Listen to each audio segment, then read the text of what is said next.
శ్రీమాత్రే నమః.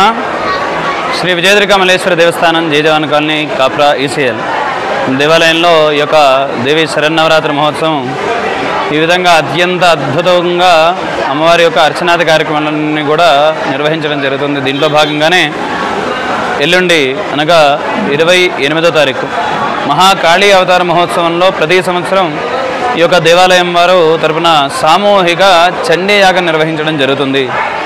అది ఉదయం 11 గంటల నుంచి మొదలుకొని 1 గంట వరకు కూడా ఈ యొక్క చండీ హోమాది కార్యక్రమాలన్నీ కూడా నిర్వహించడం జరుగుతుంది. కాబట్టి ఈ యొక్క ప్రత్యక్ష ప్రసారంగా చూసేటువంటి భక్తులు ఎవరైతే ఉన్నారో వారందరూ కూడా శ్రీమాత ట్రస్ట్ వారు మనకి ఈ సంవత్సరం దేవాలయానికి లైవ్ కవరేజ్ ఇస్తున్నారు. కావున భక్తులందరూ కూడా ఈ యొక్క ఛానల్ని కనుక మీరు సబ్స్క్రైబ్ చేసుకుంటే వాళ్ళు ఎప్పుడైతే మన దేవాలయంలో కార్యక్రమాన్ని లైవ్ ఆన్ చేశారో మీకు నోటిఫికేషన్ వస్తుంది. ఆ నోటిఫికేషన్ ద్వారా మీరు ఆ యొక్క లైవ్లో పాల్గొని ప్రత్యక్ష ప్రసారంగా అమ్మవారికి జరిగేటువంటి సేవలన్నీ కూడా ఆ యొక్క ఆన్లైన్లో చూసుకోవాల్సిందిగా విజ్ఞప్తి చేస్తున్నాను. దీంట్లో ఎల్లుండి కార్యక్రమం చండీ హోమాన్ని కూడా అమ్మవారి మహాకాళీ అవతారాన్ని దర్శించుకొని ఆ రోజున జరిగేటువంటి ఆ యొక్క చండీ హోమాన్ని కూడా ప్రత్యక్ష ప్రసారంగా తిలకించి అమ్మవారి యొక్క అనుగ్రహాన్ని పరిపూర్ణంగా పొందగలుగుతారనేసి విజ్ఞప్తి చేస్తూ సెలవు తీసుకుంటున్నాం. స్వస్తి.